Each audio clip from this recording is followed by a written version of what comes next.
Hello दोस्तों, आज हम लोग एक अच्छा नया कंसेप्ट के साथ आ रहे हैं कि क्वेश्चन दिया है कि यदि alpha plus beta is equal to 90 degree तो sine alpha into sine beta का महत्तम मान ज्ञात करना है। तो इसके लिए हम लोग क्या करेंगे, तो देखिए अल्फा प्लस बीटा का मान दे दिया है 90 डिग्री और हमसे पूछ रहा है sine alpha into sine beta का महत्तम मान ज्ञात करना। तो हम लोग करेंगे कि Y is equal to sine alpha into sine beta मान लेंगे और यहाँ से क्या करेंगे, कुछ नहीं है, 2 से गुणा करके और 2 से भाग 2 से गुणा करके 2 से भाग दे देंगे तो 2 sign alpha into sine beta हो जाएगा।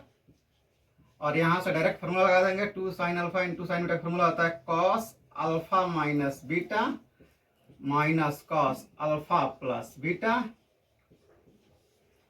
अब देखिए यहाँ से कॉस अल्फा माइनस बीटा हो जाएगा, cos alpha, alpha plus beta का मान कितना दिया है 90 डिग्री, तो यहाँ से 90 डिग्री रख दीजिए और 1/2 कॉस अल्फा प्लस बीटा और कॉस 90 डिग्री का मान 0 होता है।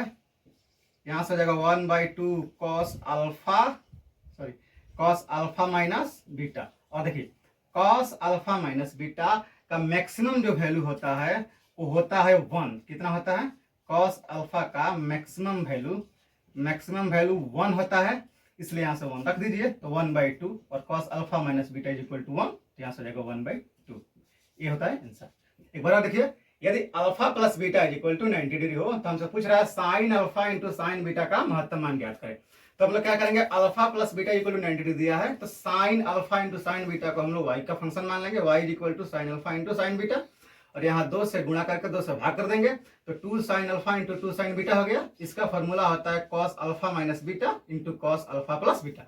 अल्फा प्लस बीटा का वैल्यू कितना दिया है 90 डिग्री दिया है, तो यहाँ से cos alpha minus beta, cos 90 का वैल्यू 0 होता है तो कॉस अल्फा माइनस बीटा हो जाएगा। यहाँ से कॉस अल्फा माइनस बीटा का मैक्सिमम वैल्यू 1 होता है, यहाँ से 1 रख दीजिए तो 1/2 इंटू 1 यानी 1/2।